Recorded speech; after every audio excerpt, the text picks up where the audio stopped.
Respect et dignité à tous. Mais très cher, cette vidéo, vraiment, elle est pas facile. Elle est pas facile justement. Mais c'est ce monde. Souvent, la plus belle inspiration, le film qui fait vraiment des Oscars et tout le reste, est plutôt le film qui a été tiré par des faits réels. Souvent, des fois même, ça passe inaperçu, il n'y a pas de prix et tout le reste. Mais souvent, la réalité, et malheureusement, la réalité est bien là. Mais quand tu n'arrives pas à respecter certaines émotions, toi, l'émotion de certaines choses qui se passent, et pour toi, il y a tes sens au fond qui te disent oui, là non, prête un peu attention peut-être, mais tellement que tu as peur d'affronter cette réalité, mais qui peut tôt ou tard te toucher, tôt ou tard te toucher. Je souhaite ça à personne. Ce que la maman, la sœur, l'ami, l'âme a vécu, ok?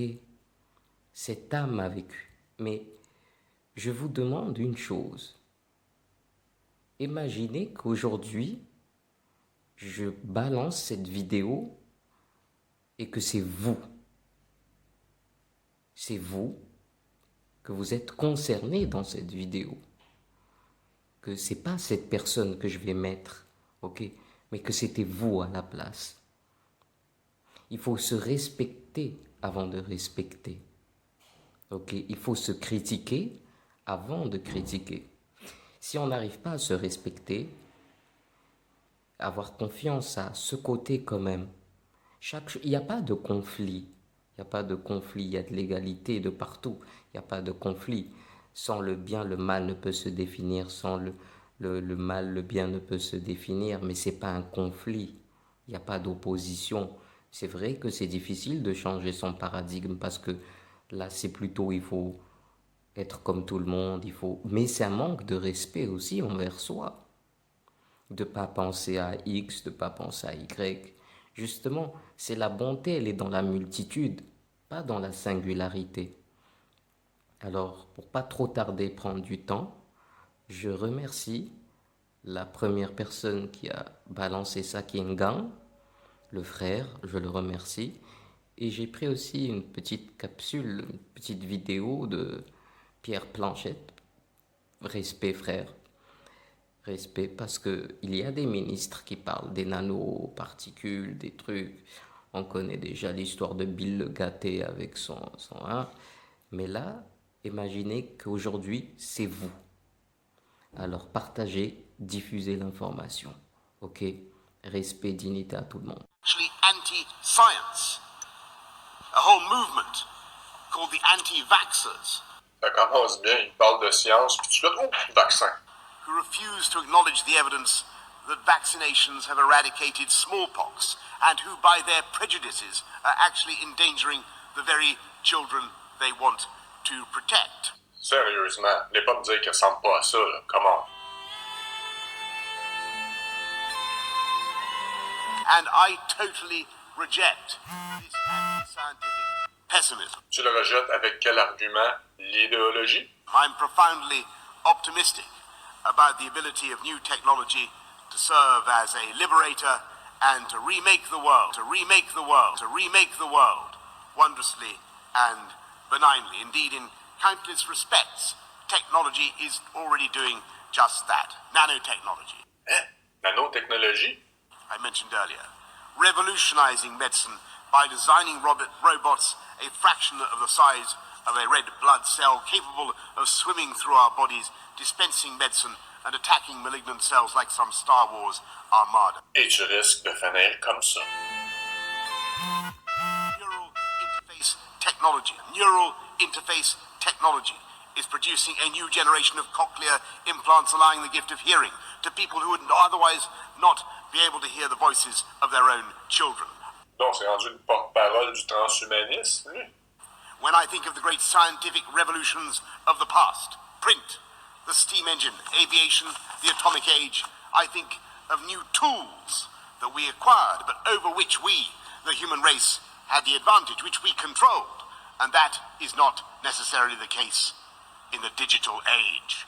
You may keep your secrets from your friends, from your parents, your children, your doctor, even your personal trainer, but it takes real effort to conceal your thoughts from Google, from Google, from Google. And if that is true today, in future, there may be nowhere to hide. In future, there may be nowhere to hide. Smart cities will pullulate with sensors, all joined together by the Internet of Things. Wow. Calme-toi, mon bro. Là, je sais que tu sens que ton plan de ta clique, puis tes loges, puis ton idéologie, puis ta religion, puis ton maître en haut, là, en bas plutôt, qu'est-ce que je dis, et tu penses que c'est sur le point d'arriver, calme-toi. Ça se passera pas comme ça. Bollards communing invisibly with lampposts. Your mattress will monitor your nightmares. Your fridge will beep for more cheese. But this technology could also be used to keep every citizen under round-the-clock surveillance. A future Alexa will pretend to take orders, but this Alexa will be watching you, clucking her tongue and stamping her foot.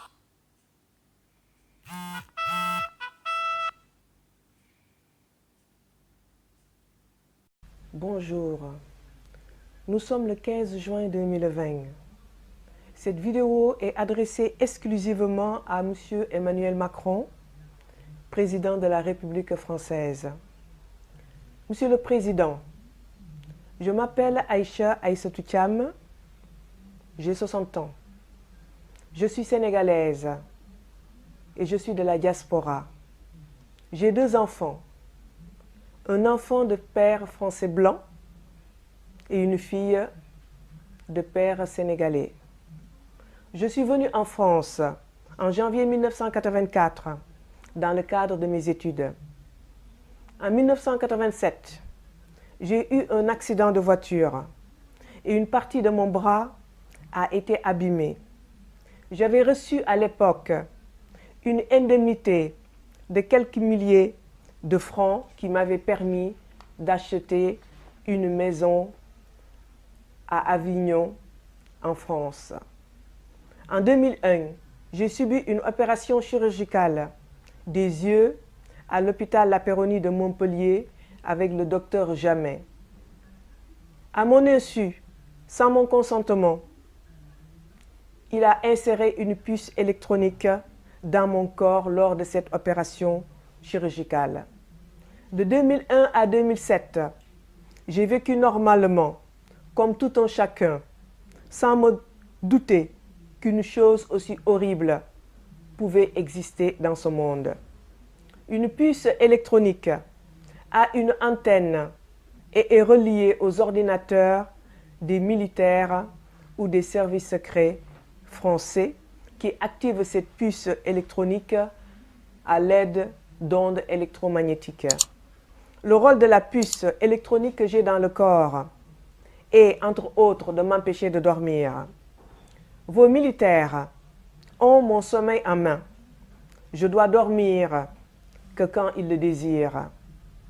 En 2007, vos militaires avaient décidé de sortir de l'ombre et de me montrer que j'étais un individu ciblé, un cobaye humain qui avait une puce électronique dans le corps et que mon sommeil ne m'appartenait plus. Mon sommeil leur appartenait. Comme dans une guerre, vos militaires venaient de conquérir un nouveau territoire avec mon sommeil. À partir de ce moment, j'étais devenu du gibier pour eux. Ils étaient les chasseurs et j'étais leur petite proie, à l'image d'une gazelle, sans défense, face à des chasseurs armés jusqu'aux dents. Ils expérimentaient leur puce électronique de force sur ma personne, ce qui est contraire à toute éthique, à toute norme, à tout droit humain.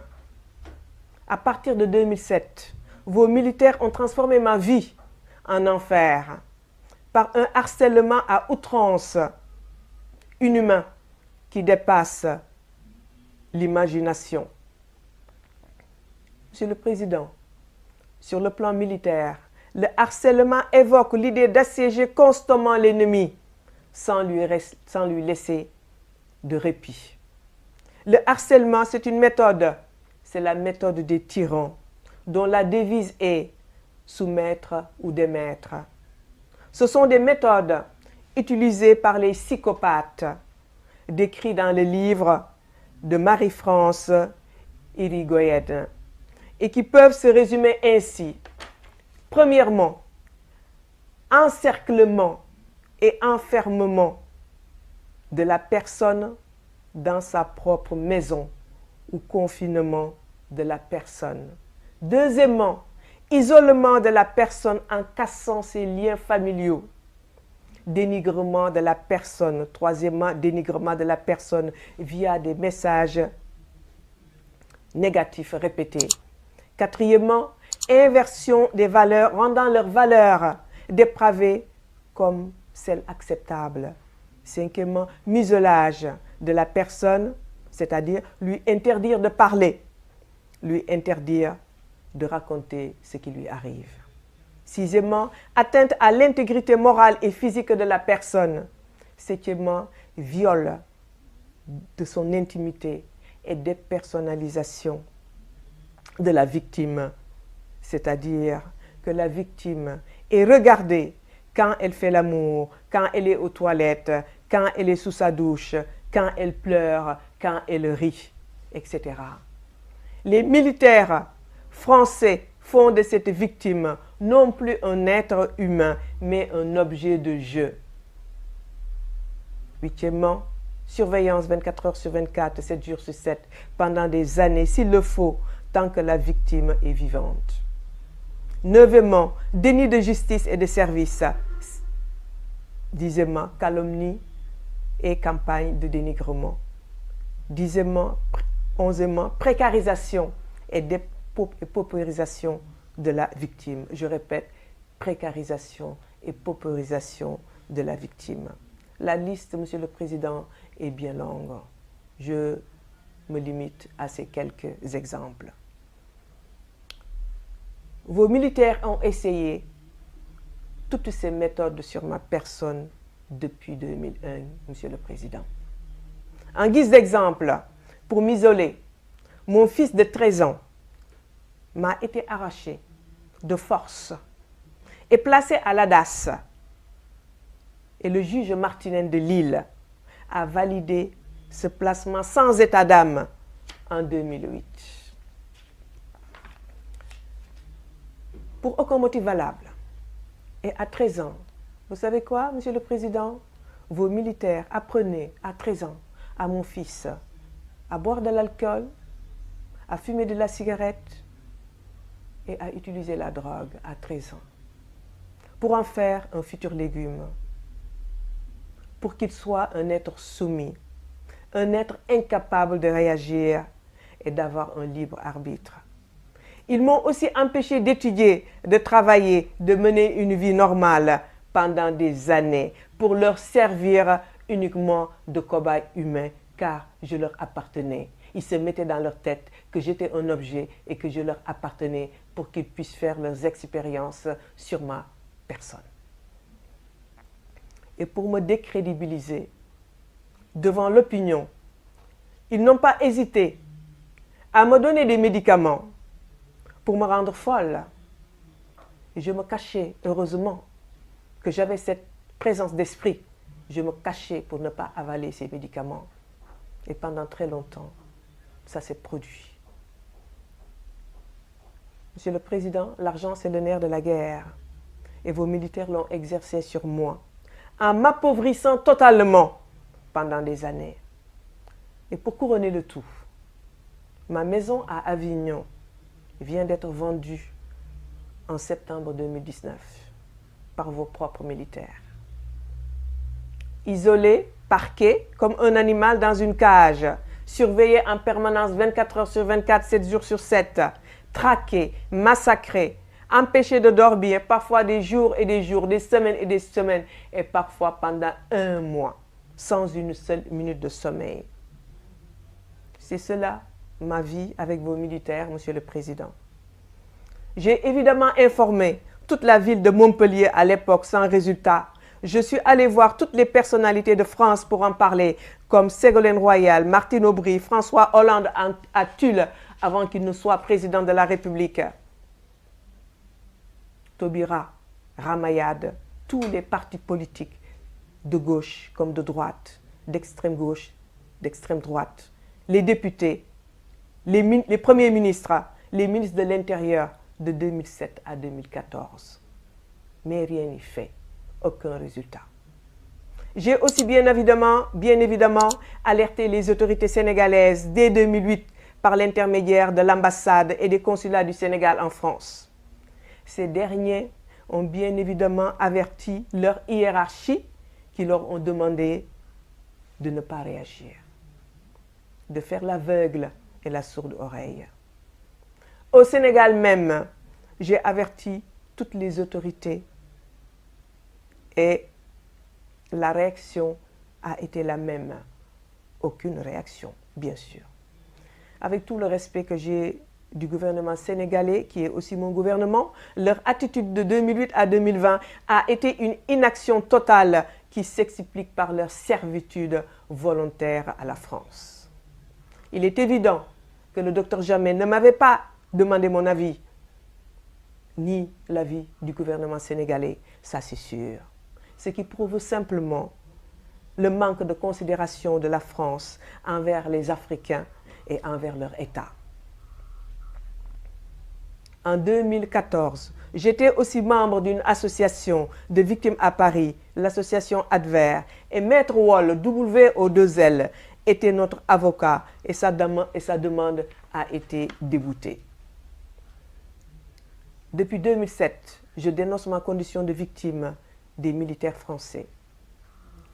Maintenant, Monsieur le Président, à ma grande surprise, en 2020, vous comptez instaurer le nouvel ordre mondial en généralisant l'implantation de puces électroniques à toute la population de la planète. Monsieur le Président, mettre une puce électronique dans le corps de quelqu'un n'est pas seulement, comme beaucoup le prétendent, pour nous faciliter la vie, en remplacement de nos cartes d'identité, de nos passeports, permis de conduire, carte bancaire, sécurité sociale, en remplacement de nos clés de voiture, de maison et de bureau, de l'accès à notre ordinateur sans mot de passe, d'allumer la radio ou la télévision, d'être admis dans une boîte de nuit VIP, de rentrer dans une école, dans une bibliothèque, dans une université, de retrouver nos enfants perdus, d'identifier nos morts et de nous sécuriser. Ce sont les premières étapes qu'on nous vend pour que nous acceptions cette puce électronique. Mais ce n'est pas aussi seulement pour nous opérer à distance ou d'améliorer nos santé comme on prétend. Aaron Russo, AARONRU2SO, militant politique, a dénoncé les dérives totalitaires de la politique américaine et il a été assassiné 6 mois plus tard, après ces révélations. Aaron Russo raconte que la puce électronique sera aussi un moyen de paiement rapide et tout l'argent d'un individu sera numérisé dans sa puce et à long terme, l'argent liquide disparaîtra. L'administration pourra prélever digitalement sur la puce les impôts, les factures et tout ce qu'ils veulent. Et si l'individu proteste par hasard, l'administration éteignera simplement la puce et la personne ne pourra ni acheter, ni vendre, ni manger, ni boire. Monsieur le Président, c'est cela le nouvel ordre mondial. Le contrôle total, l'esclavage, la servitude.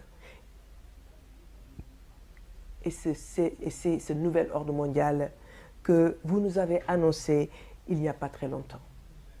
Une puce électronique dans le corps d'un individu permet aussi à distance de modifier les hormones et, j'en sais quelque chose, comme l'hormone du sommeil, d'augmenter la température du corps de façon excessive, de créer des brûlures sur tout le corps, de créer des toux excessifs jusqu'à vomissement, de manipuler le foie, le cœur, les reins, le sexe, etc. de quelqu'un. De parler dans la tête des gens, comme le VDK ou Voice to Skull. De manipuler les humeurs et les émotions. En somme, un petit Dieu au-dessus de votre tête, une main invisible qui vous manipule à distance et vous n'y pouvez rien. La puce électronique et le nouvel ordre mondial constituent une avancée technologique jamais égalée, mais aussi une abomination humaine, la plus grande qui soit depuis 10 000 ans. C'est une guerre militaire, non plus contre les peuples, pour s'accaparer de leurs richesses et de leurs biens. C'est une guerre militaire contre vos propres peuples, Monsieur le Président. Et des scientifiques, des chercheurs en parlent depuis des années. Nous sommes au summum de la barbarie avec le nouvel ordre mondial. Barbarie, barbare, cela doit vous rappeler quelque chose, Monsieur le Président. C'est l'origine même de l'Occident. Et la guerre, comme une fin en soi pour les peuples barbares. La guerre pour piller les autres, pour les détruire, les aliéner. La guerre pour des crimes de masse. La guerre pour dominer. La guerre pour être au sommet du firmament, mais aussi la guerre pour descendre de ce firmament et s'anéantir avec vos armes de destruction massive. Monsieur le Président, avec toute l'intelligence de l'Occident aujourd'hui, les hommes auraient pu trouver d'autres stratégies de vie que la guerre pour s'accaparer des richesses des autres. Et l'Occident n'est jamais sorti de cette optique de guerre. 1% de la population mondiale détient plus de 60% des richesses de ce monde avec un capitalisme sauvage et un égoïsme sans limite. Ces 1% veulent gérer à leur manière 99% de la population. Monsieur Macron, la population française ne vous a pas élu pour que vous soyez un gouverneur de Bill Gates et des Rockefeller et consorts. Au cas où le peuple français accepte votre dictat, par ignorance, sachez que votre projet ne durera jamais longtemps. Les populations européennes ne se laisseront jamais amener à l'abattoir docilement sans réagir. Sodome et Gomorrhe n'est plus, l'Empire romain n'est plus. Un jour, vous ne serez plus là non plus. La seule chose que l'on retiendra avec le nouvel ordre mondial, si ça réussit comme vous le voulez, c'est ceci. Ils étaient des barbares. Ils ont créé une civilisation de barbares. Un nouvel ordre mondial supra-barbare. De fous furieux, ils ont vécu comme des barbares jusqu'à la fin des temps. C'est tout ce que vous laisserez à la postérité. Je vais conclure par ceci, Monsieur le Président. J'accuse vos militaires de m'avoir mis une puce électronique en 2001 à l'hôpital La Péronie de Montpellier avec le docteur Jamet. J'accuse vos militaires d'avoir utilisé mon corps de 2001 à 2020 pour expérimenter cette puce électronique, à savoir manipuler mon sommeil, augmenter la température de mon corps, etc. à distance. J'accuse vos militaires de m'avoir harcelé pendant des années en me mettant dans une situation de pauvreté extrême pour me museler et me discréditer. J'accuse vos militaires d'avoir vendu ma maison à Avignon pour en faire leur butin de guerre. J'accuse vos militaires de m'avoir arraché mon fils à 13 ans, de l'avoir détruit et comme moi d'en faire un cobaye humain où il est parqué à Montfavet dans une cage où il ne pourra jamais ressortir. J'accuse vos militaires de se servir aussi de ma fille comme cobaye humain, mariée au Sénégal avec un enfant, pour l'isoler et pour qu'elle leur appartienne. Vos militaires n'ont pas hésité à rendre sourde ma fille, à la faire divorcer et à paralyser les jambes de son mari pour qu'elle ne se remette pas avec lui. Tout est bon pour isoler les victimes et les enfermer dans des cages. Moi, mon fils, ma fille, tous cobayes de vos militaires, je les accuse pour tous ces méfaits. Je les accuse aussi d'avoir tué mon père et son petit frère. Ça fait déjà très longtemps, en 2007, car ces hommes qui pouvaient me venir en aide. Ils pouvaient me venir en aide et freiner ainsi les activités de vos militaires. Monsieur le Président, 2001 à 2020, c'est beaucoup. Dites à vos militaires de me laisser maintenant vivre en paix avec ma famille. Dites à vos militaires, Monsieur le Président, de me rendre ma maison ou le prix réel de la vente de cette maison. Monsieur le Président, soyez aussi un De Gaulle de la France en refusant la collaboration compétente. Donnez-nous notre souveraineté en Afrique. Monsieur le Président, redirigez votre intelligence vers d'autres perspectives que la barbarie, l'aliénation, la guerre, le pillage et la destruction des autres pour vivre. Vous excuserez mes fautes, mes maladresses de langage, mes hésitations. C'est dû à la privation de sommeil dont je suis victime depuis très longtemps à cause de vos militaires. Merci, Monsieur le Président.